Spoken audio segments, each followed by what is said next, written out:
Usually I like to do my yoga practice when I'm at home, either before or after I ride, but there's times when I need to do it at the barn. Often when I'm at a show or something like that, there's a routine that I'll go through and I'll show you now. You're gonna need a broom or even a lead rope might work for this.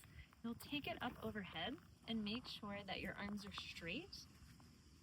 Hands are wider than your shoulders. And look down at your feet, make sure toes are pointed forward, and do a little side to side here. Opening up the sides of the spine, sides of the hips. You shouldn't feel this in your shoulder a whole lot anyway, or the neck. We want to keep the shoulders relaxed, the neck long. And you can hold it over to the side, really push out. Make sure the elbows are straight. The knees are having a slight bend to them. And then over on the other side, hold it out there. When you're all done with that, you can bring the broom down in front of you. And we'll come into a modified downward facing dog. You can use a counter for this, or a bench, or a mounting block in this case.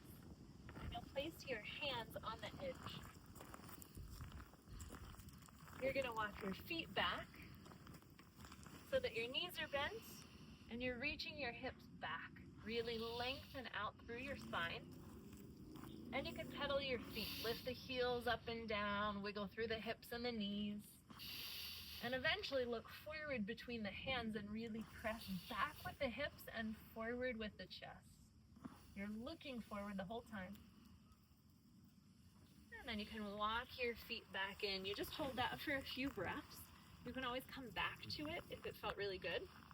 The next one I'll show you is to open up the back of the hip and release the front of the hip. We can get really tight all around in here from all the sitting we do, but also from our riding, especially if we have any tension in the hips or are riding a horse that we're a little nervous about.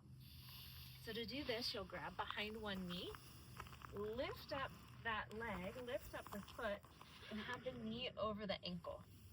This is a little bit too high for me, so I'm going to go down one step so that I'm at a comfortable position. I don't feel like there's any strain going on.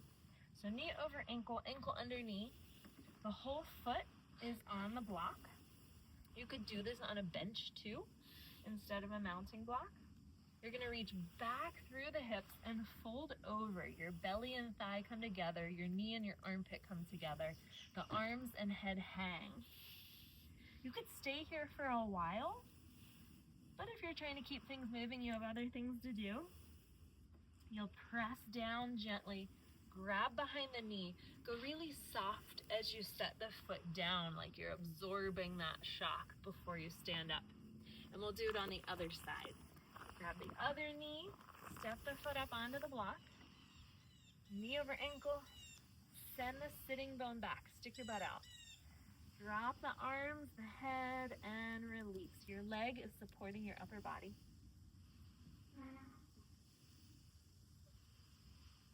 Press into the big toe.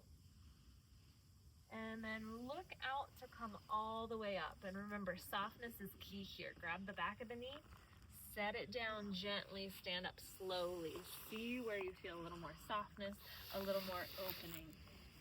And then I finish up opening up across the chest. So we did a lot here for the lower body, the spine as well. We're gonna really bring it up into the chest.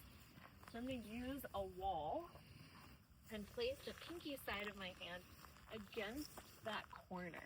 I'm taking my arm back behind me with palm facing up. Hand is a little lower than shoulder height with a bend in the elbow. And I'm gonna turn slightly so I get more opening across the chest. You don't want to feel anything extreme, just a bit of an opening here and softness. You might feel some length in the neck, but again, no pain, nothing like that. That would be a sign to back off. Keep pressing the pinky side of the hand into the wall. Soft knees. Relax your breath, relax your stance, but continue to press into the wall with the hand. Take another breath. And then you can step away from the wall, let the arm hang down. And you might see this in my body. The shoulders might look uneven now because I've only done this on one side. So I'm going to go to the other side. Press my pinky into the wall. look out. Keep pressing. Elbows slightly bent, knees slightly bent. And breathe. If you're holding your breath, it's just going to create more tension. So make sure that you're breathing on purpose. And once you release this, notice where you feel it in your body. Like I said, you might feel it in your neck, your chest, your shoulders, or elsewhere. You might feel it in the middle of your upper back. And really create lightness before you get in the saddle, so you're lighter when you're